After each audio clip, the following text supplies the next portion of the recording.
saí aqui que eu já tinha a empresa TechHack, a gente ministrava os cursos por ela, a gente acabou parando com isso porque foi mexer com a de atuação. Aí o Doc chegou para mim com a cara e falou, olha, a gente está com uma ideia de trazer essa questão desses workshops, da forma diferente de trabalhar para a TH. E não só vai começar com um curso de hacker ético, né? Que ele até pediu para me falar um pouquinho aqui, mas não vai ser só nele. O curso de hacker ético a gente vai, né, eu não iria mais fazer, mas através da especialização deles aqui, a gente vai fazer mais umas 2 turmas mais para frente, mas só para iniciar mesmo. Porque eu estava começando para o Doc, vocês estavam com uma ideia de trazer vários outros treinamentos, por exemplo, bem específicos, focados em firewalls, focados em sistema de detecção de intrusos, coisas que você não tem aqui. Imagina, por exemplo, que legal, vocês fazerem um workshop sobre Zen, sobre virtualização, uma coisa bem específica mesmo. Bom, eu vou começar aqui, mas antes da gente começar a falar do wireless hacking, do Wi-Fi hacking, eu quero só falar com vocês um pouquinho, ficar mais para cá, um pouquinho antes aqui, da minha experiência profissional, acho que a maioria para mim se conhece um pouco. Eu sou professor universitário, tenho alguns livros publicados, 9. Esse aqui é o que a apresentação se baseia, tá? O wireless hacking. Você vê, sou hacker ético de quinta edição, o último livro publicado, sou hacker ético certificado, certificação Cisco. E atualmente também, além de ser professor universitário,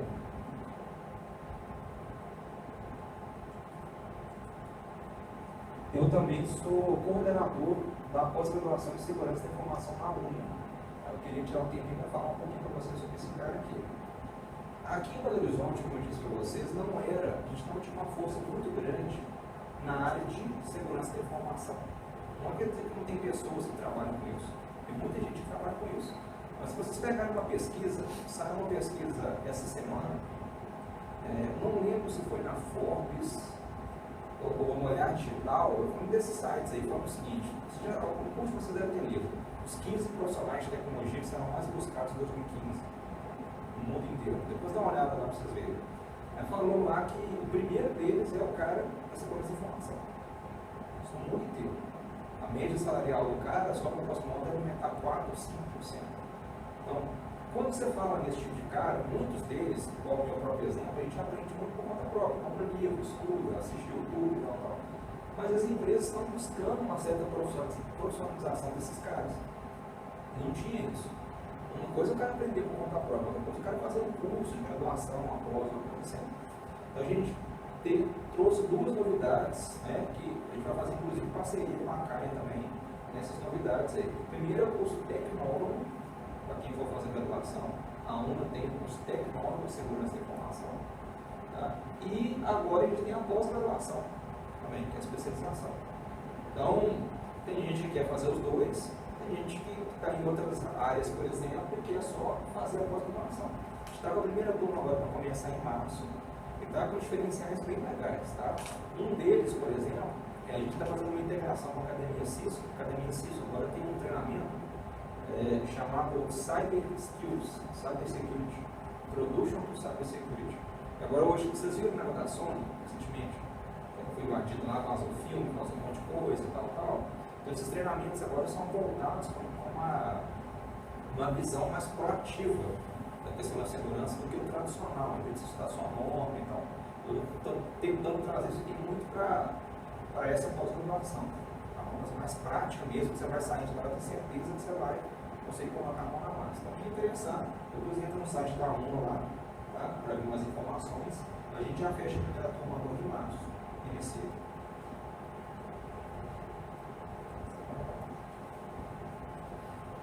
Bom, vamos lá. Vou falar um pouquinho para vocês. O objetivo dessa palestra é falar um pouquinho de vulnerabilidade de wireless, alguns problemas mais recentes que nós temos em rede sem fio. Para quem já viu essa palestra, tem uma outra novidade, mas a maioria das coisas você já está por dentro aí. Antes de eu falar dos problemas, eu vou falar dos fundamentos. Hoje, todo mundo usa Wi-Fi em casa aqui, né? Na realidade, a gente não usa nem em casa. Já chegaram aqui e já usaram Wi-Fi. Já caíram na armadilha. O Doc já pegou a ciência de todo mundo. Por quê? O Wi-Fi, pessoal, ele é, hoje, muito seguro. Tá? Muito seguro. Você pode pensar, mas existem diversas medidas de segurança que podem ser usadas aí para proteger o Wi-Fi. Mas essas medidas de segurança, elas reduzem muito o impacto, sem dúvida nenhuma. Mas mesmo que todas elas estiverem implementadas, você ainda pode ter problemas de segurança decorrente do Wi-Fi. Isso não vai mudar tão cedo. Por quê? Por causa de uma coisa chamada de tecnologia legada. Tecnologia legada. Hoje você tem aí a grande maioria dos equipamentos wireless vendidos hoje, tá?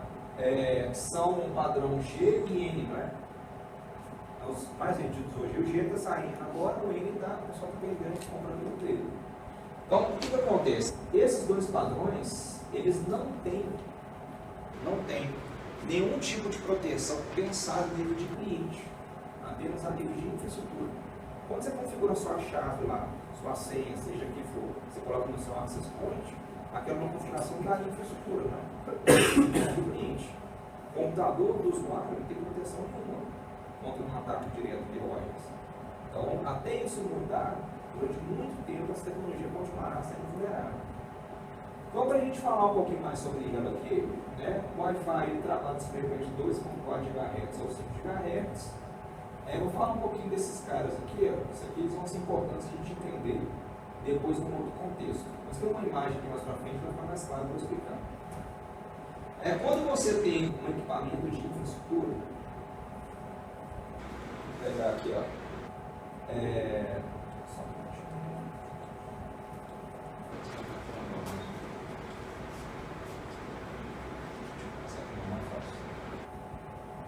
O que acontece, pessoal? Hoje nós temos um equipamentozinho aqui, né? Você está ali um roteador de rede sem fio, está com duas anteninhas levantadas ali, não sei se vocês estão vendo no canto ali. Tá todo mundo conectado aqui dentro. Se você sair dessa sala, se você descer a escada, pode ser que o sinal não chegue lá. É assim que funciona. Então, esse aqui, hoje, essa estrutura, esse equipamento aqui, mas o alcance que ele chega no dispositivo de vocês, a gente pode falar que é um BSS, Basic Service Set, conjunto básico de serviço. É onde você entra um equipamento de infraestrutura, tá? E os clientes conectados. Agora, e se eu quisesse estender o alcance dessa rede para outro local? Se eu quisesse que a rede pegasse também lá na porta do hotel, o que eu teria que fazer? Pegar um outro equipamento desse, né, colocar lá e usar o mesmo SSID, o mesmo nome da rede. Então eu teria dois equipamentos separados, né, mas que teriam aí uma ligação entre eles, estariam fazendo parte da mesma rede. Então nesse caso, um é o BSS e o outro é o ESS, que é o estendido. Esse ESS aqui quer dizer o seguinte: eu coloquei um outro equipamento para estender o alcance desse. Tudo a gente chama de sistema de distribuição, ODS. Por que eu estou falando isso aqui? Porque grande parte dos problemas que eu vou apresentar, que eu vou mostrar, vem em parte da comunicação e da forma que é tratado esses conjuntos básicos e estendidos de serviço. A forma de passagem de um para o outro. À medida que eu vou falando, eu vou dando mais exemplos. Hoje a gente pode falar o seguinte: os elementos de segurança que eu tenho hoje, nós temos aí alguns tipos de criptografia, um WEP, WEP2, WPA, WPA2, vocês devem usar hoje WPA2, né? Todo mundo lá no roteador em casa, tal, usa, que é o considerado o mais seguro. É diferente a criptografia de autenticação. Por quê? Vou explicar aqui. Quando você tem sua rede aberta, não tem chave nenhuma para nenhuma senha de pedido para configurar, ela é uma OSA. A gente fala que é Open System Authentication, autenticação de rede aberta. Você conecta lá e não pede nenhuma chave, nem nada disso. Tá? Ou você pode usar uma chave compartilhada, ou no caso do WPA, um WPA PSK, chave previamente compartilhada, ou Enterprise. A diferença é o seguinte: esse primeiro caso aqui, ó, tá? É o carinha que você configura a senha com a chave lá no seu próprio equipamento. Já no segundo modo, que é o Enterprise, ele usa um servidor externo para permitir que você faça a configuração. Então, te dá uma segurança a mais também. Outra coisa que você pode fazer para deixar a sua rede mais bem protegida, né? Rede invisível. O que seria uma rede invisível? Já viram isso aí, rede invisível? Sabe as redes que aparecem quando vocês listam os nomes? É como se ocultar ela. Você mandar uma opção lá, manda ocultar, a rede não aparece mais, a rede está lá. Né? Mas ela não aparece mais. Outra coisa, você pode usar filtros de textos MAC. Para quê? Eu posso cadastrar lá só as máquinas que eu quero que conectem na minha rede, com base no endereço físico delas. Também não é muito usado isso hoje nas empresas, tá? Acho que ainda vai ser alguns anos aí para pegar isso aí, é o uso do WDS ou do WIPS. São sistemas de prevenção e detecção de intrusos. O que é isso aqui, pessoal? É um equipamentozinho que eu coloco aqui, que ele fica monitorando o espectro wireless. Qualquer tentativa de invasão ou de qualquer tipo de ataque contra a sua rede sem fio, ele vai acusar. Tá? E se for o IPS, WPS, ele vai tentar evitar ou mitigar o ataque. Só que tem alguns aspectos, algumas coisas que a gente vai falar depois, vocês vão entender o porquê disso. E tem outras formas também, né? VLAN, proteção contra ataques rápidos e outros tipos aí que a gente vai falar depois. Então, vou avançar aqui um pouquinho. E só para resumir aqui, ó, nós vamos dividir a apresentação em 3 partes diferentes. Tá? Primeiro eu vou falar rapidamente sobre ataques à infraestrutura, começar com o que seria o hard drive, direção de guerra, né? Vou falar sobre colar filtros de MAC e um pouquinho de negação de serviço. Depois a gente vai falar sobre a questão da criptografia, os ataques que são focados diretamente em descobrir a chave do cara. Por último, o ataque direto ao usuário no Wi-Fi, que é o mais impactante. Tá? Essa terceira etapa aí é o mais impactante, é o mais problemático dos ataques aí. Então, antes eu vou falar um pouquinho sobre o hard drive, forma de detecção e mapeamento de redes Wi-Fi. Pessoal, hoje é fácil você ir para algum local que não seja uma cidade urbana, que não tem nenhuma rede Wi-Fi. Um bairro. Você chegar num bairro qualquer, né? Que não seja um bairro também, que não tenha só lote vago, obviamente. Né? Você chegar num local qualquer e ligar o seu equipamento, você tem trocentas redes sem fio lá, não é? Antigamente não era assim. Quando a tecnologia começou a popularizar, em 2002, 2003, o pessoal tinha que, para descobrir a rede das empresas, eles pegavam um carro, adaptavam o equipamento do carro e saíam mapeando a rede das empresas usando uma antena unidirecional. Então deve te dar um alcance melhor aí para fazer isso. O pessoal até fez alguns testes mais bizarros, né? Como fizeram uma vez um Airfly com um avião, amarraram os sensores no avião lá, drone, o pessoal faz tudo com drones hoje. Amarra o drone e sai passando com o drone mapeando as redes todas.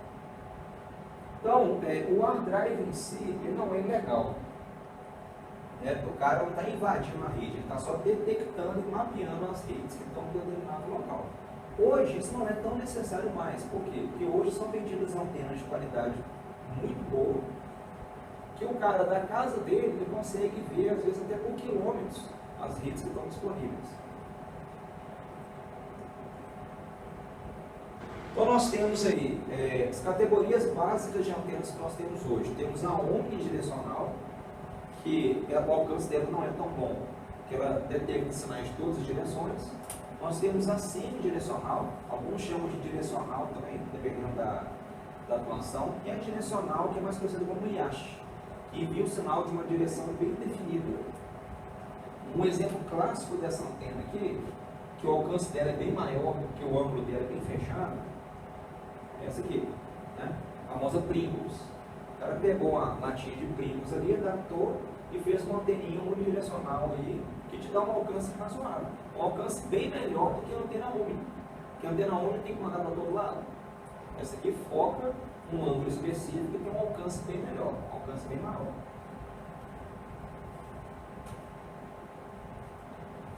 Bom, também no hard drive tem muito uso do GPS. Por que GPS? Imagina, se você passeia de carro mapeando as redes, você quer saber aonde que está aquela rede. Às vezes a rede não tem o nome da empresa. Por exemplo, aqui nós temos aqui treinar. Não quer dizer que necessariamente ele configurou a rede Wi-Fi, ele como treinar. Colocou rede Wi-Fi. Então o GPS vai te mostrar onde que foi a posição onde aquela rede foi detectada. Ah, foi detectada assim no McDonald's, tá? Essa rede aqui é legal. Alguns softwares que são usados para fazer essa detecção, né? De forma clássica, isso foi usado muito o Kismet, né? Tem outros softwares também que eram usados antes do Kismet, mas o Kismet é um dos mais famosos, até hoje ele é muito usado. E o Aerodump NG, eu vou falar para vocês hoje a apresentação aqui um pouco mais dele. Tá? Ele é de uma suíte chamada IENG, que vem com as distribuições de Linux voltadas para penetration test, como Backtrack, Kali-Linux e outras. Tá? E ele é muito bom para fazer os testes de rede sem fio. Muito bom. Um conjunto de ferramentas, né? Não só o Aerodump. Aqui uma imagenzinha do Kismet. Estão vendo ali o nome das redes, o canal, quantidade de pacotes que ela tem, né? E várias informações úteis aí que para o cara vai detectar. E no Aerodump, nós temos também essas informações aí. Isso aqui para nós, por enquanto, eu não vou falar disso aqui não, tá? Mas daqui a pouco eu vou explicar para vocês o que é cada um desses caras aí. Bom, vamos começar falando sobre redes ocultas e filtros de MAC. Tá? Falei para vocês que duas formas básicas de proteger uma rede é essa, né? Oculta a rede e faça um cadastro a um filtro de endereços MAC.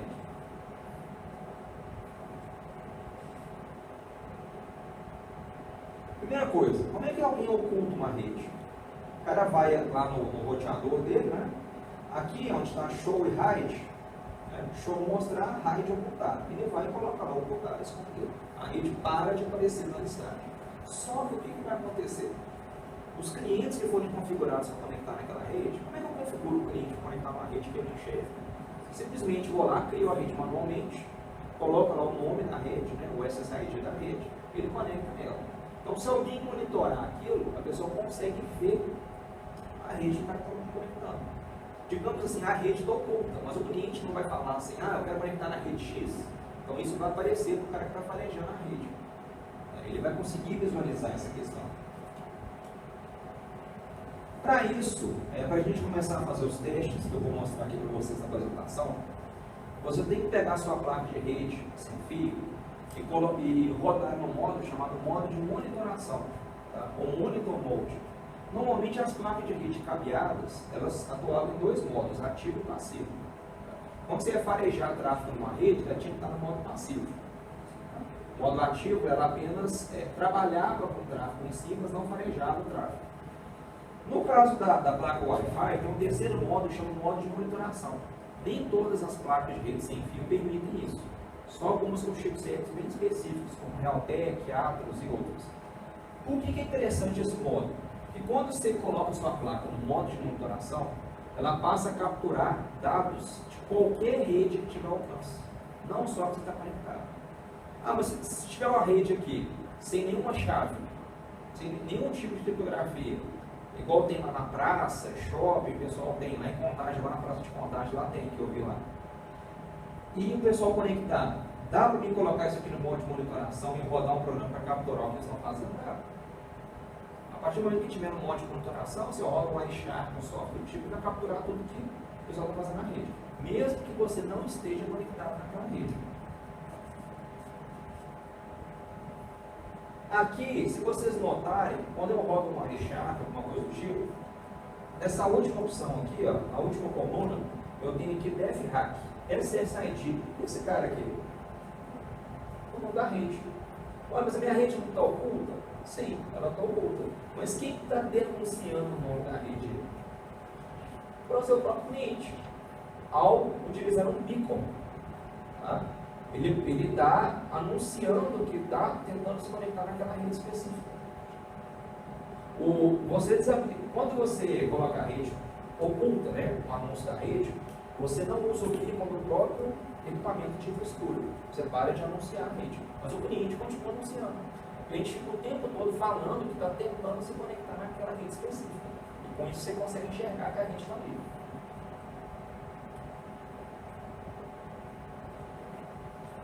Dá para notar isso também, se vocês prestarem atenção nessa tela aqui, da Aerodump. Tá? Aerodump, como eu falei para vocês, aquele software aqui, gente, que eu vou citar bastante com vocês. Tá? Aqui no começo, nesse início aqui, são os access points detectados, ou seja, são as redes sem fio detectadas. Aqui vocês vão ver que eu tenho aqui Rede Ítalo, Praça, Bem-Estar, Gabi, Carol, né, e várias outras aí. E aqui embaixo, vocês vão notar que aparece Station. O que é Station? Estação. Então, sem estação. O que seria uma estação? Todas as redes, todas as entradas que aparecem ali embaixo, pessoal, são máquinas. Seja um smartphone, seja um tablet, seja um notebook. É um cara que está tentando se conectar numa rede sem fio. Agora, olha só que interessante. Primeira coluna ali está lá, BSSID. Não falei para vocês que o BSS era o conjunto básico de serviço? BSSID, no caso, é o endereço físico do equipamento que o cara quer conectar. Ali no final, na linha que se refere à estação, ao cliente está falando not associated. Quer dizer que esse cliente não está associado ainda. Ele está procurando uma rede, mas ele ainda não se associou àquela rede. Que rede que ele está procurando? Qual o nome dele? Carol e Marcos. Então, colocando de outra forma para vocês enxergarem. Essa rede Carol e Marcos, eu estou conseguindo visualizar aqui, não estou? Se ela estivesse oculta, da mesma forma eu não conseguiria ver que essa rede está no meio, que o próprio cliente denunciou. O cara está tentando conectar numa rede chamada Carol e Marcos. E essa rede não estava aparecendo na listagem. Então, provavelmente essa rede existe ali. Ou o cara pegou o notebook dele, que usa na empresa ou em casa, e está usando o notebook em outro local. Por exemplo, se você pegar seu notebook e abrir no shopping, automaticamente, se o seu Wi-Fi estiver ligado, mesmo que você use 3G, ele não vai ficar procurando essa rede o tempo todo. Então, você chega em casa e já conecta no Wi-Fi automaticamente, que detecta a sua rede de casa, da empresa. Tá? Por quê? Porque ele fica o tempo todo monitorando e procurando isso aqui. Agora, o filtro de MAC, né? O filtro do endereço MAC aí, o filtro físico, você pode configurar também. Normalmente configura-se de duas formas. Ou você pode somente permitir que os computadores com esse endereço cadastrado estejam lá. Aí você cadastra lá 10 endereços físicos. Se algum computador não fazer parte daqueles 10, o cara não pode conectar. Ou você bloqueia endereços específicos. Tá? Não quero que a máquina com MAC tal conecte, não quero que o MAC tal conecte. Então vamos colocar o mais seguro, assim, entre aspas. Né? Somente permitir que computadores com determinados endereços MAC, no caso esse aqui, ó, C4, 85, 08, possam se conectar final D6, né? Possam se conectar aí na rede sem fio. Infelizmente, pessoal, esse tipo de proteção ela é muito, mas muito frágil. Na hora que eu pego a minha placa de rede ali, ó, WLAN3, né? Eu criei a MON 0, que é a interface de monitoração que eu vou usar, mas nem preciso usar ela. Eu posso pegar a própria placa de rede, isso aqui, ó, comandos do Linux, ó. A própria placa WLAN3, que é a que eu estou usando no meu computador, se eu usar aquele comandinho ali, ó, MAC Changer, e colocar lá o endereço MAC que eu quero simular dele, e aqui WLAN3. Aí fica a pergunta, peraí, como é que eu vou saber o endereço que eu tenho que colocar? Pensa só, o cara que configurou a rede, não configurou lá os equipamentos que poderiam entrar na rede. Então, se você voltar e olhar naquele programa, aqui, esse endereço que está aqui embaixo da estação, dentro do computador que tem permissão de conectar, ó, se o cara estiver conectado, é porque ele tem permissão de conectar. Aí o que eu posso fazer? Pegar aquele endereço MAC ali e usar aqui no comando. Porque o que ele vai fazer? Ele vai fingir ter o endereço MAC que eu coloquei ali. Com isso você sobe a interface e a interface vai simular ter o endereço MAC. Ela vai passar a se comunicar com aquele MAC falso e não o verdadeiro dela. Com isso, o que vai acontecer? Se você tentar se associar à rede, olha lá o carinha associado lá no final. Mesmo com aquele filtro que eu mostrei para vocês, você consegue se associar usando o endereço MAC falso aí. Tá? Então é uma forma que você tem aí também para burlar essa outra medida de proteção. Bom, vamos falar um pouquinho aqui sobre ataques voltados à criptografia.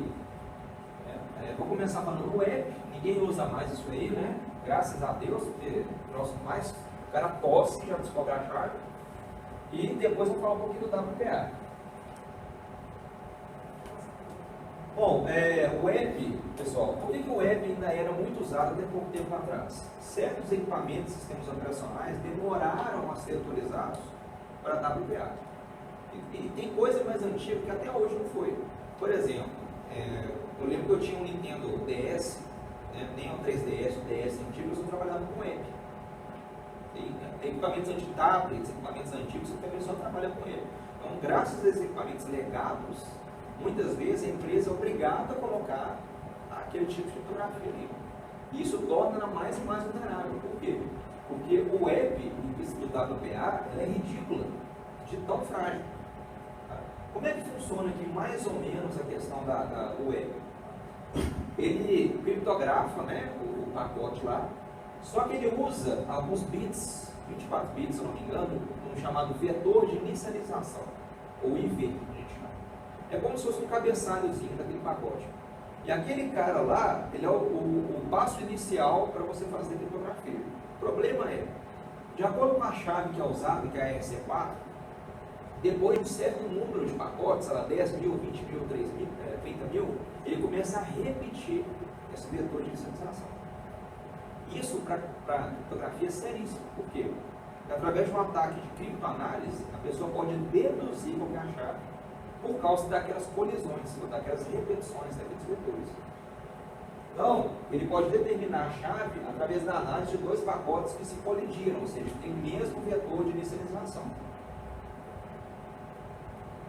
No caso da prática aqui, como é que você faria para tentar descobrir a chave de uma rede, né, que está com ele? Primeiro, você usa o próprio aerodump para filtrar. Quando você usa o aerodump com os comandos aqui, ó, aerodump NG, encrypt web non zero, tá? Ele está filtrando para mostrar somente redes com ele. Mostrou só 4 ali, ó. Carol, Estrelinha, Max, Softron. Se eu quiser, eu posso escolher uma delas. Se eu quiser não, na verdade eu vou ter que fazer isso. Eu vou escolher uma delas e filtrar só por ela. Que item que eu posso usar para filtrar ali só por uma? Eu posso pegar o endereço físico dela. O BSSID ali. Eu pego o BSSID ali em cima, travo no canal específico que ela rede está, tá? E mando salvar tudo que for capturado daquela rede, write, tá? No arquivo chamado chave web. Aqui no final, esse cara aqui é aquela interfacezinha de rede que eu montei lá no começo. Eu estou falando para vocês do modo de monitoração. Ela chama MON0. Basicamente, todo esse comando vai falar o seguinte: tudo que vier dessa rede aqui, vai capturar nesse arquivo, tá? Para me tratar o arquivo depois. Agora vocês vão notar a questão da captura do tráfego. O que vai acontecer aqui? Como que eu posso acelerar o processo? Porque o que acontece, pessoal? Como eu estou trabalhando aqui com criptoanálise, eu tenho que capturar uma quantidade de dados muito grande para eu conseguir deduzir na chave. Então, normalmente, se eu rodo só aerodump, eu tenho que capturar aqui pelo menos uns 15 mil, 20 mil, menos de 20 mil fica difícil. Data, ou dados, que são os pacotes com aqueles vetores de inicialização, que eu falei com vocês. Depois que ele captura bastante, você pode até quebrar a chave, só que às vezes demora pra caramba. Por quê? Ele captura esses caras, na maioria dos casos, quando está ocorrendo conexão e desconexão da rede. Quando o cliente está conectando na rede ou desconectando na rede. Então, você pode tentar acelerar o processo de diversas formas. Uma delas é usar um comando do próprio do pacote ANG, chamado iReplay. Replay vem de replay mesmo. O que ele vai fazer? Através dos vários comandos, né, várias opções que ele tem a opção -3, que é do Arc Injection, acho que é Arc Injection ou Arc Poisoning, tem do Capelart, que é mais usado para clientes. Basicamente, você vai usar esse cara aqui para gerar pacotes que serão enviados contra o equipamento de infraestrutura. Ele pode gerar pacotes que simulem uma conexão falsa, ele pode gerar pacotes que enviam uma inundação de dados. O objetivo é sempre o mesmo: acelerar o processo de captura dos dados. Quanto mais ele atacar aqui, mais vai acelerar o processo de data lá em cima. Depois que você tiver capturado aí uns 15 mil, 20 mil, tá? Aí sim você fecha o aerodump, tá? E usa o iCrack. iCrack ligeiro. Crack, o próprio nome já fala, né? quebra. O que ele vai fazer aqui? Você usa ele em conjunto com aquele chave web que você tem ali. Ele vai pegar tudo que foi capturado, no caso aqui eu capturei 70 mil, tá? E vai fazer a criptoanálise. Ele vai detectar todas as colisões daquele cara ali e no final vai me dar a chave. Tá? Pô, super original e assim. Outra coisa interessante é o seguinte: foi capturado 70 mil pacotes, não foi? Não foi capturado só coisa inútil, foi capturado coisas úteis da rede. Às vezes o cara estava mandando um e-mail, foi capturado. Às vezes o cara estava fazendo uma comunicação via WhatsApp, até pouco tempo atrás não tinha fotografia, foi capturado. Como é que você faz para ler os dados que estão lá? Você abrir aqui lá no Wireshark, está vendo uma coisa e ler tudo.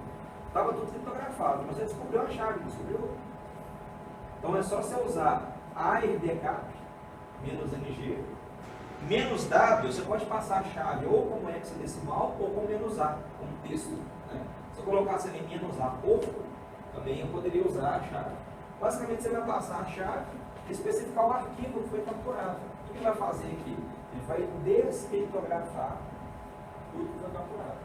Aí você pode pegar aquele arquivo e abrir no Wireshark, ou no outro sniffer qualquer. Ele vai te mostrar bonitinho tudo que foi capturado na rede. Tudo que o cara acessou, o site que ele abriu, o que ele escreveu, tudo bonitinho. Bom, vamos falar um pouquinho de WPA também, né? Já que o web quase ninguém usa hoje em dia. O WPA, pessoal, ele é mais seguro que o web, principalmente porque não tem colisão. Tá? Não ocorre colisão com o WPA. Em relação a esse problema, ele já foi completamente resolvido. Então, outra coisa que é interessante, ele faz uma criptografia com base em pacote, que é a chave temporal que a gente fala, ou equipe. Pacote a pacote ele aplica criptografia. Você juntando isso aqui, então, com mais o Advanced Encryption Standard, ou AES, que é usado no WPA2, torna essa solução extremamente segura, entre aspas. Tá? Por que entre aspas? Porque você pode trabalhar de duas formas. Você pode trabalhar ou com servidor de autenticação, RAID, vamos falar depois, ou como chave previamente compartilhada, ou PSK. Tá? Essa chave previamente compartilhada é justamente o que você configurou lá no seu equipamento, no seu roteador wireless lá.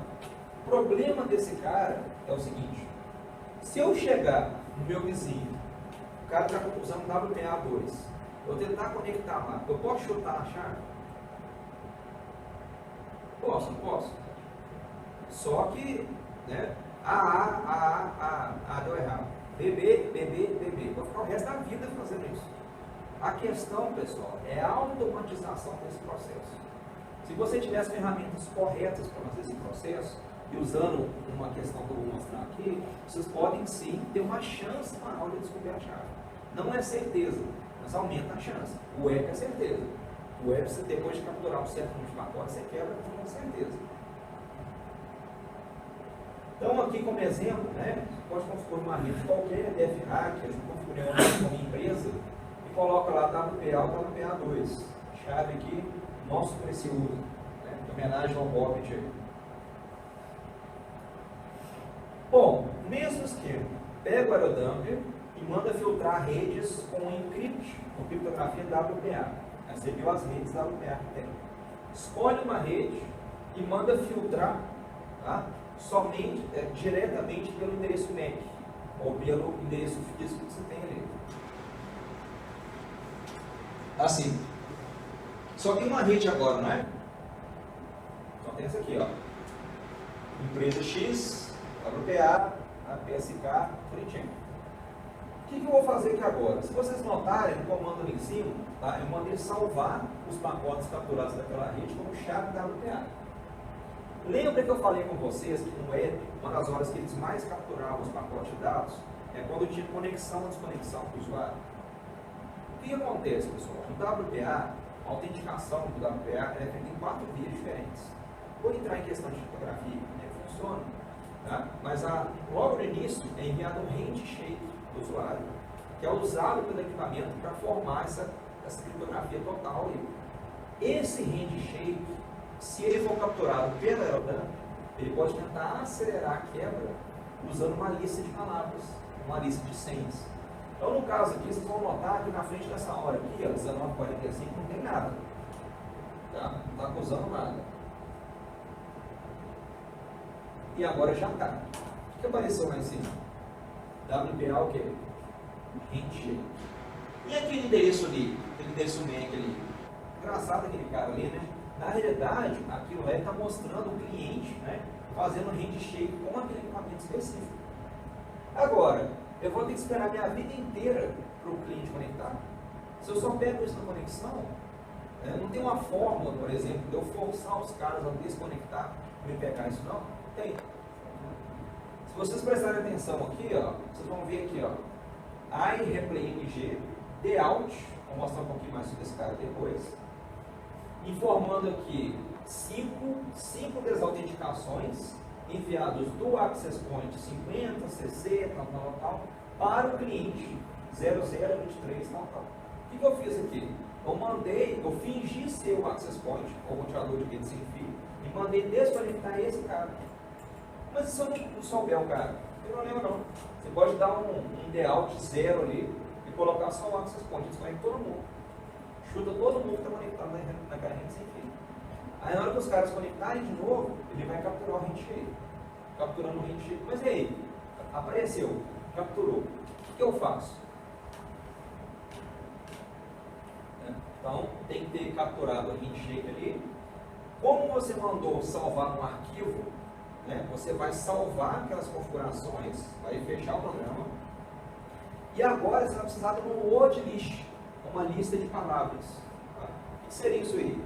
Seria um arquivo de TXT gigantesco que você tem uma palavra por linha, ou uma senha por linha para ser tentada. A word list hoje, pessoal, são muito fáceis de ser adquiridas, porque vira e mexe tem vazamento de senha, né? Você na internet direto e reto. Vaza 20 milhões de senhas na rua, não sei quantos milhões de senhas no Twitter. E o local desses vazamentos é sempre o mesmo: peixebin.com. Sempre cavado, tá? Paste de colar, bin.com. Lá é um site que só serve para você colar as coisas, como um bloco de notas gigante. Se você pesquisar lá, dá para você pegar esses vazamentos todos e montar uma word list gigantesca. Eu lembro que na época da DevRap eu cheguei a montar uma de 200, 300 megas, centenas, milhares de senhas mais comuns. E o legal desses vazamentos são senhas realmente usadas, né? Vazamento de senha que o pessoal usa mesmo. Então isso aumenta bastante a chance. No caso do Kali ou do Backtrack, ele já vem com algumas word lists, né, mas não são tão recomendadas, porque tem muitas senhas e chaves em inglês. Aí você pode simplesmente pegar esse cara e usar o comando iCrack, daquela forma ali, ó. iCrack NG, -W, você passa o caminho da word list que você quer usar e o arquivo contra o qual você quer usar o word list. Como é que é arquivo que é esse aqui? Se vocês lembrarem, é aquele arquivo que lá atrás, antes de rodar eu mandei salvar nele. Todo o tráfego foi capturado nele e agora eu estou rodando aquele comando para tentar usar essa lista para descobrir a chave que está aqui. Então, pessoal, se uma entrada da lista corresponder exatamente à chave nosso precioso, que foi o que eu configurei lá antes, né, tem que corresponder. Tem que ter exatamente aquele nome ali. Se tiver, ele acha. Então, está vendo que não é certeza? Depende da sua lista. Se é uma lista boa e da chave não ser uma chave tão complexa. O cara não colocar uma chave muito difícil, não tem na lista. Mas você pode falar, então, se eu configurar uma chave bem complexa, não tem como o cara entrar na minha rede cheia nenhum. Tem. Porque a gente não para aqui. Tá? Muitos dos equipamentos hoje vêm com um negocinho chamado de WPS, ou Wireless Protected Setup. Já devem ter visto isso aí. Alguns celulares que vocês compram, TV, Smart TV, videogame, tem isso aí. Olha lá, se o equipamento tiver WPS, vou pressionar agora, ou apertar agora. O que é isso? É uma espécie de sincronização para facilitar a configuração de equipamentos Wi-Fi. O cara que é leigo, não sabe o que é a chave da WPA, não sabe que é nada daquilo, o cara basicamente aperta um botão no roteador dele, né? E um botãozinho com outro equipamento dentro lá. Eles se sincronizam através de um número chamado de PIN. Então, muitos dos equipamentos que foram vendidos aqui foram vendidos com WPS versão 1.0. E a versão 1.0 do WPS ela é vulnerável a ataque de força bruta. Então, um exemplo aqui, ó, mandei configurar o meu roteador Wi-Fi e mandei gerar um PIN. Um número aqui, ó, está aparecendo aqui, ó, 9415 4016. Então, o que acontece? Quando o equipamento cliente utilizar o mesmo PIN, ele vai receber a chave. O roteador pensa assim, não, se o cara está me falando esse número, é porque é o cliente. Então ele vai receber a chave. Então no caso aqui, tem uma ferramenta, bem nas distribuições Linux também, chama Wash. O cara roda ele na mão zero lembrando que não é a placa de rede, e ele lista aqui, ó, todos os equipamentos que estão com a versão 1.0 da WPS. Eu tenho aqui a rede Fênix, a rede DevRAG. Ah, detectei a rede, provavelmente é vulnerável. Aí o que eu faço? Tem um programinha chamado de River. Esse River, quando você passa ele especificando a placa mão zero, que é a placa do modo de monitoração, mais a rede que você detectou, né, que é o endereço daquela rede DevRAG lá, o que ele vai fazer, pessoal? Ele vai fazer uma força bruta agora usando os números. Por que isso é mais rápido e mais impactante? O cara só precisa combinar número. O cara começa lá em 1. É muito mais rápido para ele fazer isso do que ter que combinar letra, caractere especial, eu não sei o quê. Então, na hora que bater o número que estava definido lá no roteador, o que ele consegue obter? A chave. Agora você fala, ah, mas essa é uma versão antiga. Pessoal, quantas pessoas hoje ainda tem aqueles links antigos em casa? Ainda tem aqueles D-Link antigos em casa? E o cara, vocês conhecem alguém que atualiza firma de roteador? O cara não foi um cara técnico? Ninguém faz isso. Então, dezenas, centenas de equipamentos desses aí são vulneráveis hoje em dia.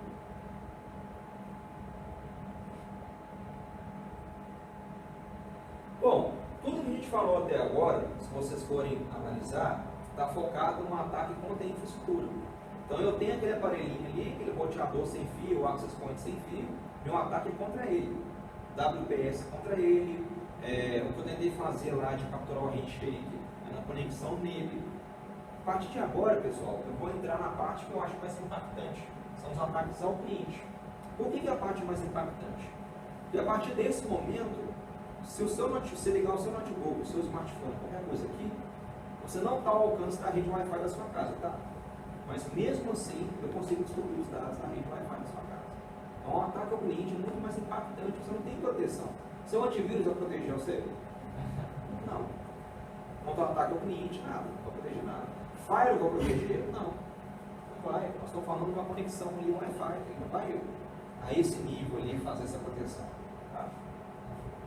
Especialmente esses fires que tem com Windows aí, essas porcarias. Antes de a gente definir, falar um pouquinho mais sobre essa questão, de como é que vai funcionar, vou fazer uma diferenciação para vocês aqui.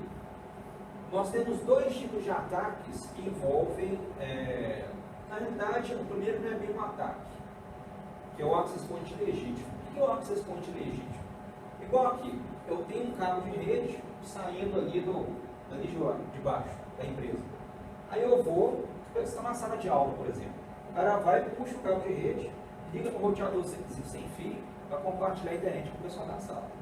Aquilo não é um ataque, mas é uma falha de segurança. Um problema de segurança. Por quê? Porque, de acordo com a política de segurança da empresa, não é permitido colocar um equipamento daquele. Porque se alguém de fora quiser ter acesso à rede, o cara agora consegue, ele consegue. O cara não precisa plugar um cabo. O cara vê um access point dando sopa lá, conecta lá, ele tem acesso à rede dentro. Isso é o que a gente chama de rogue AP, ou access point legítimo. Esse cara aqui, ele tem uma proteção muito boa contra isso aqui nos WPS, que detecta esses rogue APs nas redes. É diferente, pessoal, do Evil Twin, ou Fake AP. Tá? O Evil Twin é o seguinte, é um outro equipamento que eu pego, pode ser seu próprio notebook, desde que esteja bem configurado, ou um smartphone, alguma coisa assim. Eu vou configurar ele com o mesmo nome de uma rede no equipamento que já está configurado. Então aqui, no nome da rede ali está lá, Hotel Mercury. Então eu pego o equipamento e configuro com o mesmo nome de rede, Hotel Mercury. Lembra que eu falei com vocês lá no início sobre a questão do PSS e NSS? Quando o cara está conectado aqui nesse equipamento, igual vocês estão, e sai daqui, e sai do alcance do equipamento, ele perde a conexão dele. Mas se ele entrar no alcance de outro equipamento, com o mesmo nome de rede, a conexão dele continuou. Por quê? Vamos chegar lá. Só um exemplo do que seria o Evil Twin aqui. O cara poderia estar fora da rede fisicamente, tá? Com um equipamento com uma antena razoável e conseguir propagar o sinal dele para dentro da rede, para que os clientes aqui conseguissem se configurar, se conectar diretamente aí no Evil Twin, ou no gêmeo maligno ali. Então, algumas das coisas que vocês poderiam fazer. Aquilo que a gente falou antes. Antes eu falei de vocês capturar o WPA, né, diretamente do equipamento de infraestrutura, do roteador, do access point e tal. Agora vocês podem fazer direto no cliente. Muito mais fácil. Por que é mais fácil? Porque agora não tem proteção nenhuma que vai me impedir de fazer isso com o cliente. Usando esse comando Airbase, que também está na suíte lá do ANG, você pode criar um access point falso. Como é que ele funciona? Você dá o comando Airbase NG, -E, que é o nome da rede que você quer criar, né? A rede falsa lá que você quer que apareça. Coloca lá -A, que esse -A é opcional, é tipo o MAC que você quer aparecer ter. Por que a gente usa ele? Vamos supor que eu quero colocar o mesmo endereço MAC com access point que já exista, para deixar ainda mais real o ataque. Eu posso fazer isso. Ah, mas não vai dar conflito, não? Não. Não dá não, porque esse software foi feito para ele ignorar os conflitos. Pode ser que o conflito lá no equipamento original enche, mas aqui não. Ele vai fazer a comunicação, é como se ele fizesse um MAC spoof pacote por pacote, da mesma forma que ele fez aqui no outro equipamento lá no outro comando do Exchange. Beleza. -E, WPA, né? Colocando aqui um WPA2, rodando na rede Monzero. O que ele fez nesse momento? Ele criou uma outra plaquinha de rede virtual, chamada AT0, que essa AT0 vai receber uma conexão com o cliente. E o coitado do cliente vai achar que está conectando com a rede de quando quer. DFHack. Tá? Olha lá. Na hora de você mandar rodar e mostrar listar as redes existentes, aparece a rede DFHack. E capturei a rede que veio diretamente do cliente. Aí no mesmo processo, manda quebrar, né, rodar com a lista de palavras e tal. Só que, pessoal, o que acontece aqui? Agora que eu vou explicar melhor para vocês esse processo aqui. Presta atenção nessa imagem aí, fazendo favor. Na imagem amarela, nós temos ali um equipamento nosso, né, que tem um notebook de baixo ali, que está conectado na rede sem fio. Seria essa sala, essa parte amarela que está simulando essa sala. Quando esse equipamento sai do alcance dessa célula, ou seja, entra no alcance dessa célula aqui, tá? Automaticamente ele vê que o sinal desse equipamento está melhor do que desse. Então o que ele faz? Existem duas coisas diferentes. Uma que chama desassociação, outra desautenticação. Tá? Quando esse cara conecta na rede, esse notebook conecta nessa rede, ele está à mercê do sistema de distribuição. Quer dizer isso? Quer dizer que ele está autenticado na rede. Foi autenticado. É onde que entra a autenticação no tipo de chave compartilhada, seja o que for. A partir do momento que ele está autenticado, quando ele vai passar de uma célula para outra, ele não se desautentica, mas ele se desassocia. Isso quer dizer que o próprio equipamento vai chegar para falar assim, o Access Point 2, o sinal do 1 está mais forte. Então, vou migrar para ele, tá? Então o cara, tá, beleza. Então a própria máquina percebe isso, desassocia de um e associa da outra. Por que eu estou falando isso para vocês? Qual a lógica do sistema operacional que faz a máquina associar aquele cara e desassociar desse aqui? Não é porque o sinal de lá está mais forte?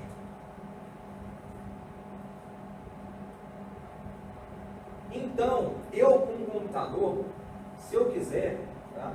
Além de eu estar com um sinal mais forte, eu posso forçar uma máquina enviando o pedido de desassociação para ela. Meu próprio notebook pode fazer isso. Igual eu tinha mostrado antes lá, DAut, lembra? Desautenticação que tinha no comandinho lá.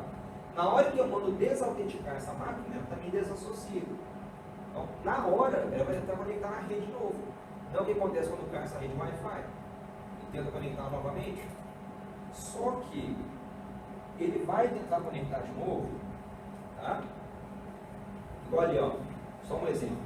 IRPNG, DAut 0, mandar para todos os equipamentos da rede, né, do Access Point F0, CTD, tal. E ele vai fazer isso aqui. Ele vai mandar um broadcast, vai mandar um pedido para todo mundo que está conectado na rede sem fio. Basicamente vai chutar todo mundo da rede sem fio. Mas eu nem precisaria fazer isso. Por quê? Isso aqui eu precisaria fazer se o sinal da minha antena fosse mais ou menos a mesma potência, mesmo ganho do cara que eu estou disputando com ele. Porque o meu equipamento não é um gênio maligno, estou com equipamento com o mesmo nome de uma rede que existe, estou disputando com ele. Mas e se acontecesse do sinal da minha antena fosse muito maior, mas muito maior do que o do cara? Não precisava nem desautenticar, os clientes iam fazer automaticamente. Conectar em mim. Tá? Então, no caso, um equipamento desse aqui, ó, essas anteninhas que vocês veem aqui, ó, normalmente ela vem com padrão com os equipamentos de 2 dBi, 5 dBi, 6 dBi, tipo, não costuma passar disso. Às vezes você pode comprar, se você quiser, uma anteninha de 9, né, de 12, mas é a Omni. Lembra que eu falei que a Omni não tem um alcance tão bom, que o ângulo dela é muito aberto? E se você usasse uma antena unidirecional? Como, por exemplo, essa aqui de 58 dBi, que vende lá no GeoExtreme da vida lá por $20. Então essa aqui, ó, ela é única, num ângulo bem específico. Tem 8.000 miliwatts, né? E é própria para fazer o wireless hacking, no caso. Aí ela, o chipset dela permite que você use ela no modo de comparação, e o alcance do sinal dela, teoricamente, até 10 km. Na prática, eu já testei, dá até 1,5 e tal. Da China, né? Vai até 10, mas... Só que nós descobrimos, pouco tempo atrás, tinha uma melhor ainda. E uma custa $20, outra custa 25. Se essa tem 58 dBi, essa aqui tem 98 de ganho. Em teoria, ela chega até 30 km. Na prática, entre 5 e 10. Então, você usando esse cara aqui, apontando um Evil Twin contra a rede que você quiser, o sinal vai ser muito mais forte, vai. Então, automaticamente, os clientes vão se desautenticar, desassociar e associar novamente no seu equipamento. E o cara não vai notar nada.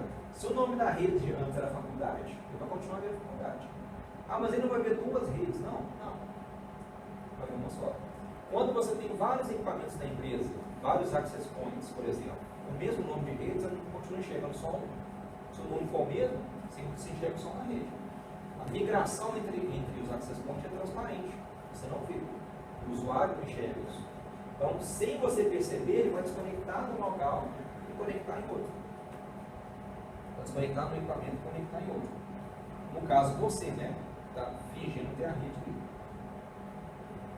Então, um exemplo aqui, rodei o ARB de novo, né? Dessa vez eu não especifiquei o endereço MAC, não, só mandei, essa foi o mais básico de rodar, só mandei ele colocar ali uma rede na faculdade, tá? Na mão zero. Aí ele criou a redezinha, iniciou novamente aquela interface AT0, como a gente falou, e a partir desse momento os clientes podem se conectar em mim.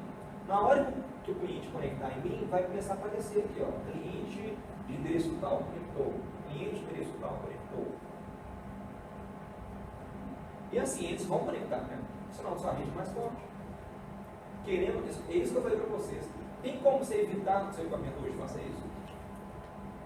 Não. Não existe uma configuração para isso. Isso é nativo do Wi-Fi. Se você sair na rua, tiver com seu Wi-Fi do celular ligado, do notebook ligado, no shopping, abrir ele, e alguém detectar que você está tentando conectar numa rede chamada faculdade, e o cara iniciar uma rede com o mesmo nome com uma anteninha dessa, você também vai conectar na hora. Tá? Imediatamente. Mas beleza, depois que conectou, o que pode ser feito? O cara pode configurar um servidor DHCP para distribuir um IP para aquele cara. Olha que legal, né? Vamos ser legal para caramba com o cara agora. O cara conectou no nosso Access Point. A gente vai vir aqui, ó, vamos distribuir um IP dele de 100 a 254, configurar gateway, tudo bonitinho. Então, na hora que ele conectar, vai aparecer um Access Point real mesmo. Ele vai pegar um IP. Eu rodo o servidor DHCP ali, né, para distribuir os endereços IP. E olha o cliente aqui, ó. Pegou o IP 100. Configurei lá. Vocês vão notar que eu rodei esse cara na interface AD0, que a interface foi criada para o Access Point virtual lá, o Evil Twin. Tá, mas e aí? O cara conectou e agora eu dei um IP para o cara. O que eu posso fazer com ele? Além disso aí. Agora entra a criatividade. Né? Tem várias coisas que você pode fazer. A primeira delas é criar um honeypot, uma armadilha para você capturar os dados que o cara usa na rede.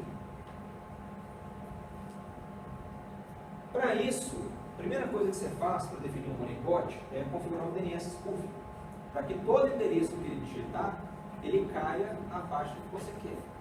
Então, a forma mais básica de você fazer esse DNS spoof é usar o comando DNS spoof, tá? Rodando na interface AD0, ou seja, para qualquer transação proveniente dessa interface, ele direcionar para a sua própria máquina, de forma interativa, e aqui eu rodei uma Apache, um servidor web do Linux. Então, se tudo der certo, qualquer endereço que o cara digitar, ele vai cair no meu Apache. Aí, ó, Apache é patrão do Apache, digitou google.com, caiu ali. Mas você fala, poxa, mas isso não é meio inútil, não.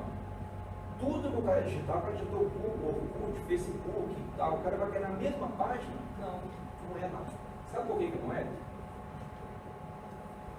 Olha só isso aqui. Quantas vezes vocês vão ver isso aqui quando vocês conectam na rede Wi-Fi? O que é isso aqui? Vamos dar rede de faculdade, assim, shopping, assim, muitos hotéis, assim. A rede em si não tem criptografia, não tem chave, tá? O WPA nada disso, é aberto. Só que na hora que o cara tentar abrir um site qualquer, ele direciona o cara para uma página de autenticação, correto? Então, se você configurar isso aqui e direcionar o cara para essa página, fingindo ser a página da empresa, ou do hotel, ou do shopping que você está, na hora que o cara digitar aqui, você vai capturar o que ele digitou. Aí você vai passar a ter acesso aqui.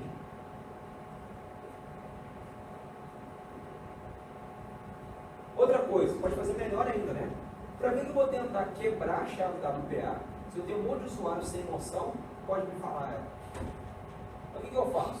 Já que eu vou direcionar tudo que eu quero digitar aqui, eu faço uma página, tiro as bordas aqui, né, uso lá umas skills de HTML lá, para aparecer essa mensagem do Windows, pedindo para o cara digitar a chave da rede de novo, para parecer que a rede caiu. Se você fizer isso aí com 200 usuários, fica achando de um usuário leigo não fazer isso. O cara digitou a chave da API e acabou. O que você vai tentar quebrar? Você pode pedir direto para o usuário.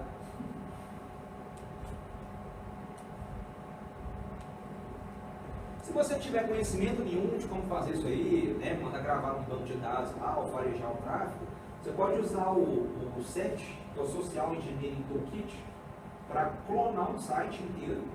Tá? Ou usar um modelo pré-existente do Facebook, do Google, do Gmail, para que apareça a páginazinha do cara. Aí, na hora do cara digitar usuário e senha para entrar, automaticamente ele mesmo já vai te mostrar. Você não precisa ter habilidade de programação, de codificação, basicamente nenhuma. Só você usar ele aí e mandar gerar o site que você quer ali, que ele já vai te mostrar o campo que o cara digitou aqui, de pouquinho senha. Você pode gerar uma página do jeito que eu falei com vocês, simulando sua página da faculdade, um hotel, né, uma coisa assim, ou mesmo pedindo uma chave da API do cara. Aí você vai ver automaticamente o que o cara digitou. Agora, pessoal, imagina isso aqui. Por isso que eu falo, hoje em dia, muitas redes não estão indicação nenhuma, zero. Igual essa que fizeram lá em Contagem lá, nem cheguei a testar na praça lá. Acho que não tem nem chave, nem autenticação, nem nada. Mas se o cara faz um shopping, uma coisa assim, rapidinho, tem 500 pessoas lá conectadas no Wi-Fi do shopping. Um ou outro vai acabar digitando lá, você vai pegar o É o usuário e a senha dele. Associante liberado. Oi? Associante liberado. Liberado, né? É de nada, né? Perigo. Um honeypot, apesar de eficiente, né, ele pode ser facilmente descoberto pelo usuário. Por quê? O que tu quer dizer aqui? O cara digitou lá gmail.com, agora caiu na página do Gmail. O cara digitou facebook.com, caiu na página do Gmail também. Pô, que merda, que eu digito cara no Gmail. Mas e se a gente fosse além? Exemplo, vou usar o próprio exemplo da Praça 7. E se eu quisesse chegar na Praça 7, né? Não, vocês não, minha antena é boa pra caramba. Se eu chegar na Praça 7, não. Vou sentar confortavelmente num restaurante em frente à Praça 7, do outro lado da rua. McDonald's, vou ficar dentro do McDonald's ali, na Praça 7. Aí o que eu faço? Pego a minha anteninha despistada, sento na mesa lá em cima, direciono a anteninha para a Praça 7 e configuro lá no meu Linux lá o mesmo nome de rede que tem na Praça 7. Beleza. E eu tenho meu 4G, ou 3G lá, que seja no notebook. O que eu posso fazer? Eu posso pegar o pessoal que vai conectar no meu access point falso e fazer uma bridge, uma ponte no meu 4G. Ou com outra conexão Wi-Fi ou com conexão cabeada. Basicamente, vou fazer uma espécie de homem no meio. O cara vai conectar em mim, eu posso filtrar o que ele está fazendo, né, capturar o tráfego dele, e eu vou mandar o cara para a internet, verdade. Aí o cara não tem como desconfiar. O cara vai continuar navegando na internet. Então, como é que você cria uma bridge desse tipo? Né? Você pode fazer com interface Ethernet, Wi-Fi, ou mesmo 3G, outra coisa. Tem esses comandinhos no Linux aí, né, que é o BRCTL, eu adiciono uma bridge nova, ADD Bridge, chamei de ponte, e adicionei duas interfaces, ADD e F, TH2, né? Aqui, ó, estou adicionando para a ponte a interface TH2, estou adicionando para a ponte a interface AT0, que é do access point falso. Tá? Eu zero o endereço IP das duas interfaces que eu adicionei e coloco o endereço IP para a própria ponte. A ponte tem o endereço IP 92.168.100. Então o que vai acontecer? Agora eu configuro o DHCP, mesmo esquema, ou eu posso usar, se eu quiser, até o DHCP da própria conexão da cabeada. E como eu estou fazendo uma ponte, ele pode receber IP da própria conexão cabeada. Nem precisa configurar o DHCP, nada disso. O que isso aqui vai me permitir, pessoal? Na hora de eu mandar pegar o Wireshark e mandar ver o tráfego dessa ponte, o cara vai estar acessando a internet, mas todo o tráfego dele vai passar por mim. E se o tráfego dele passa por mim, eu posso inclusive capturar tráfego criptografado. Então, não sei se vocês conhecem, né? Mas apesar de ter falado no ano passado sobre o Heartbleed, há mais de 10 anos a comunidade de segurança sabia que dá para você fazer ataque de man in the middle no SSL, para capturar tráfego SSL. Então, aqui no caso, o SSL Strip, por exemplo, se você colocar ele rodando em cima do tráfego antes de abrir o tráfego no Wireshark, mesmo que o cara está num banco, seja o que for lá, ele vai capturar o tráfego SSL. Faz um ataquezinho de man in the middle ali para fazer essa captura. Ele é bem mais rápido que outras soluções que eram usadas, como Paros Proxy, Ethercap e outros. Aí ele vai agir diretamente em cima ali, né, fazendo um man in the middle lá de quarto spoofing, para fazer um request reply. E basicamente, todas as conexões do cara agora vão aparecer para mim como que? KPP. Limpo. O cara entrou no banco, está na senha dele. Mas como assim vai aparecer a senha do cara? A senha aparece limpa? Sim, aparece limpa. Por quê?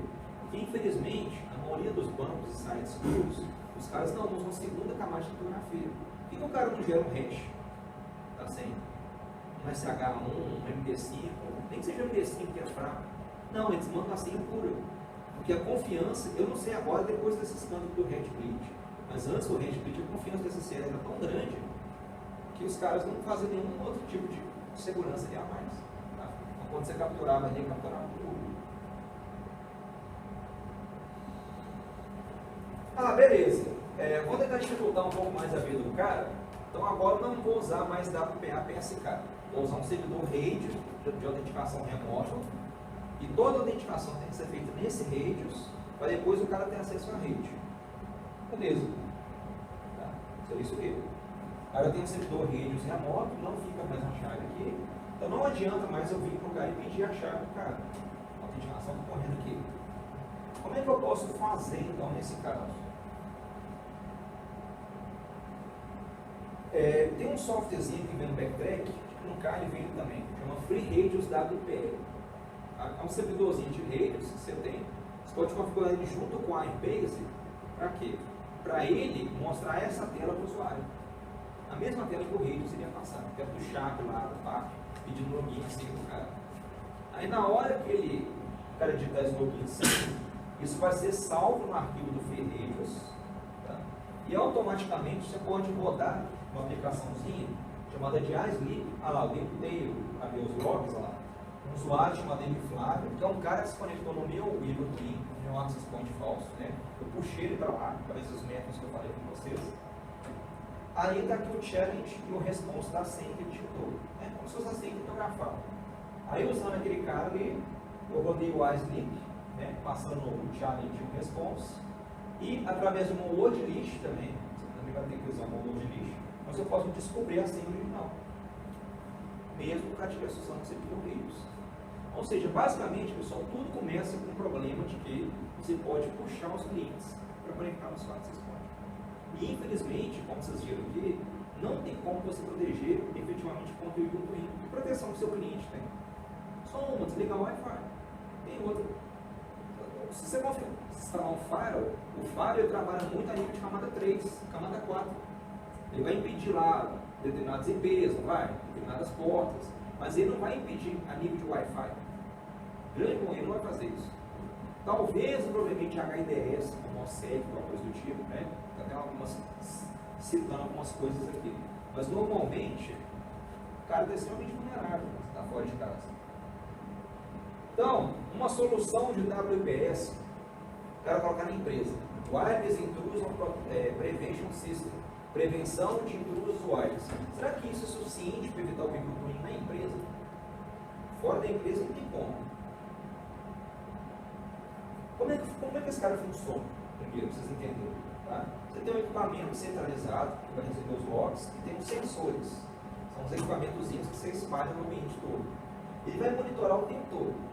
Se ele detectar um ataque, por exemplo, um ataque de ARP Poison, a qualquer, o cara tentando gerar tráfego para capturar a chave do web, como eu falei antes, ele vai tentar mitigar esse ataque.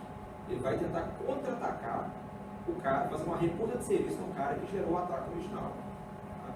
Tem vários fabricantes aí que tem esses WPS, né? A Cisco mesmo fabrica o WPS, e ele tem um tipo de proteção contra Evil Twin que é bem interessante. Ele está monitorando lá os access points, né?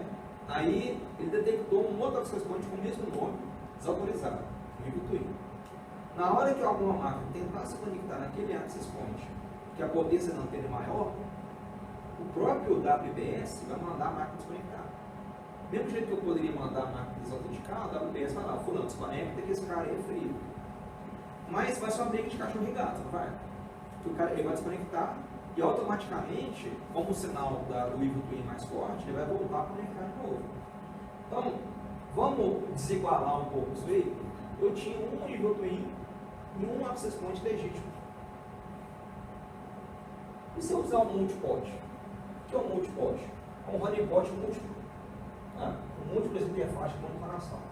Então eu tenho uma rede só aparecendo aqui, mas na hora de rodar as interfaces dos access points virtuais, eu criei 3 interfaces de monitoração diferentes. Com 3 Evil Twins. Posso criar quanto você quiser. O que vai aparecer? Cada um desses caras vai aparecer agora como um diferente. Todos com a mesma potência de antena. Então agora o sistema de prevenção de intrusos wireless não vai ter que disputar só contra um, vai disputar contra 3. E pode ser que ele não consiga desconectar os usuários dos 3. E isso, pessoal, eu estou falando com vocês. Isso nós estamos pensando assim, um ambiente super protegido. Só que nível lá governamental, lá em Brasília, que os caras usam lá. Agora, se o cara sair com o notebook, a Dilma sair com o notebook dela lá e levar pro shopping, né? Duvido que ela lá no shopping, tudo bem, sei lá, para casa dela, acabou. Como é que você vai proteger? Se aqui já está difícil com equipamento caro de WPS, em casa, então vai ser quase impossível, ou impossível, né? Bom, indo além, tem várias outras técnicas, né, que não cabe aqui na palestra, mas que você poderia fazer. Fake out. Você pode conseguir se autenticar numa rede web, você nem precisa descobrir a chave.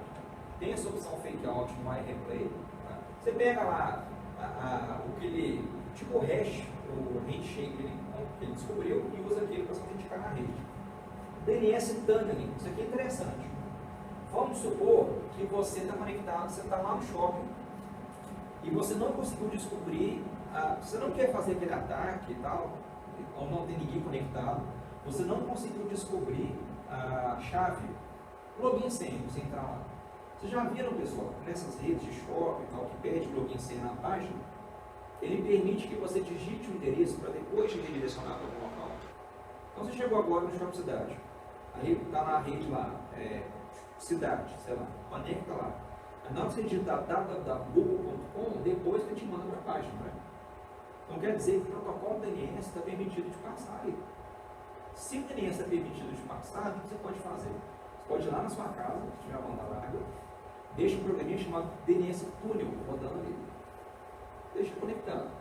Na hora que você tiver em qualquer rede Wi-Fi fora de casa, se ele permitir a passagem do DNS, você roda o cliente desse DNS Tunnel. Ele vai formar uma ponte entre o computador da sua casa e onde você está ali.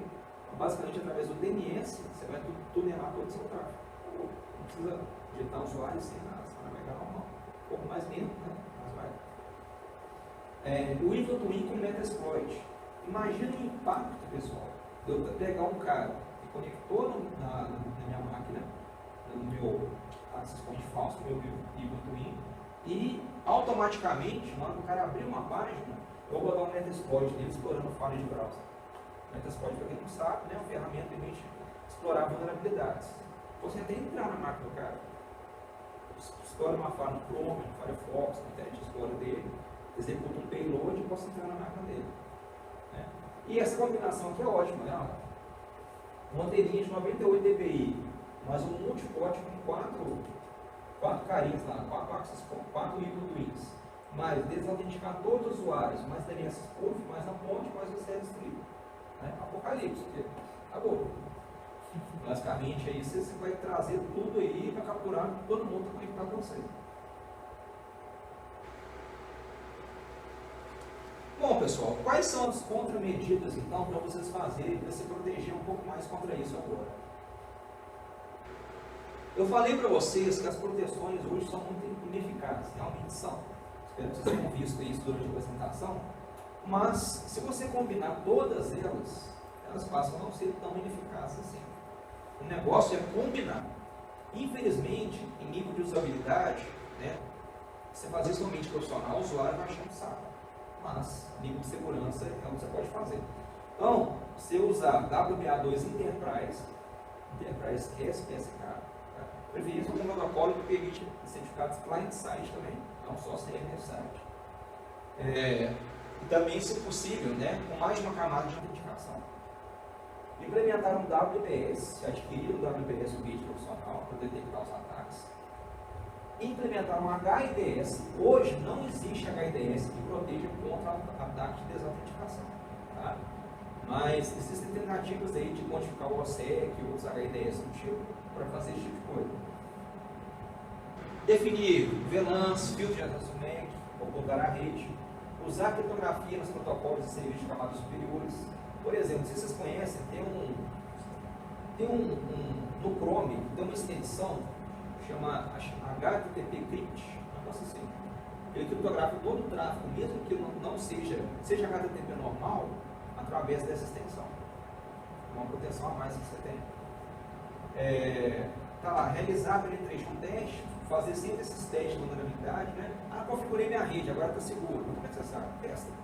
Pega os programinhas, testa, vê se realmente está seguro, se você descobriu a chave. Né? E tentar localizar e remover o rogue AP e o Evil Twin. Isso é importantíssimo.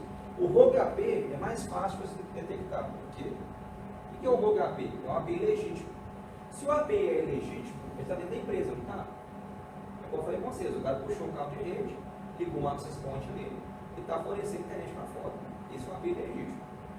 Detectar dentro da empresa é mais simples, porque alguns equipamentos, alguns softwares, permitem fazer um cálculo com base na distância dos diferentes access points para achar onde está o equipamento.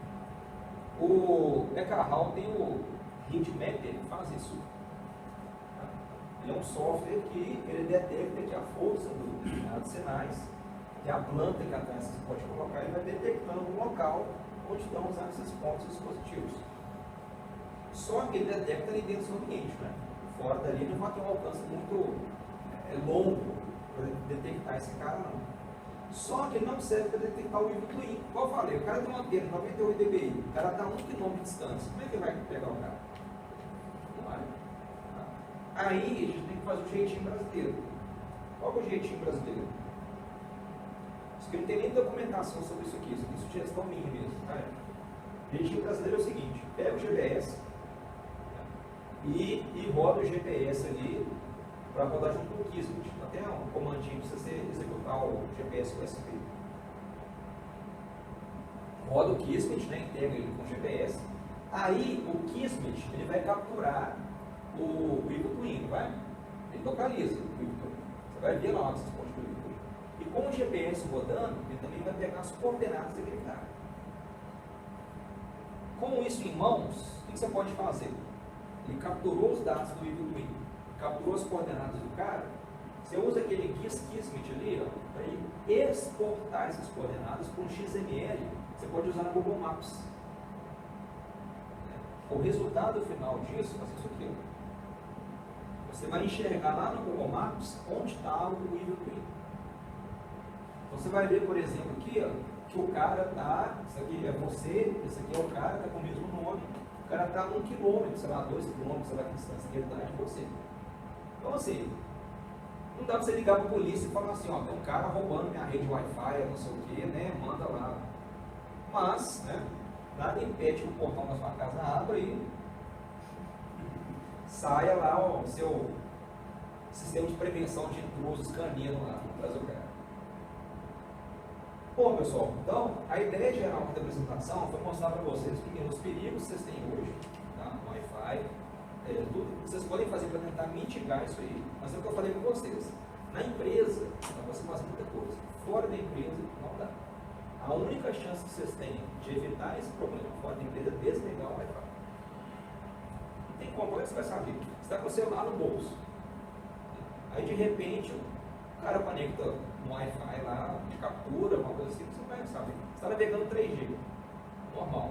Aí o cara detecta isso, automaticamente seu ícone vai mudar para Wi-Fi, vai?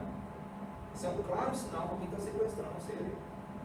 Porque se você não tem Wi-Fi configurado, se você não está conectando nenhuma rede Wi-Fi ali, de repente está usando 3G e o símbolo do Wi-Fi está ativo, ele passou o Wi-Fi, alguém está simulando uma rede, você conecta ali. Beleza, pessoal?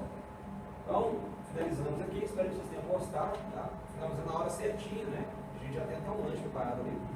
Eu estou finalizando aqui, estou sentindo cheiro de pão de queijo, pensando, nossa, sacanagem. Gente, antes alguma pergunta? Uma dúvida, uma curiosidade? Não? Então vamos lá já. Obrigado.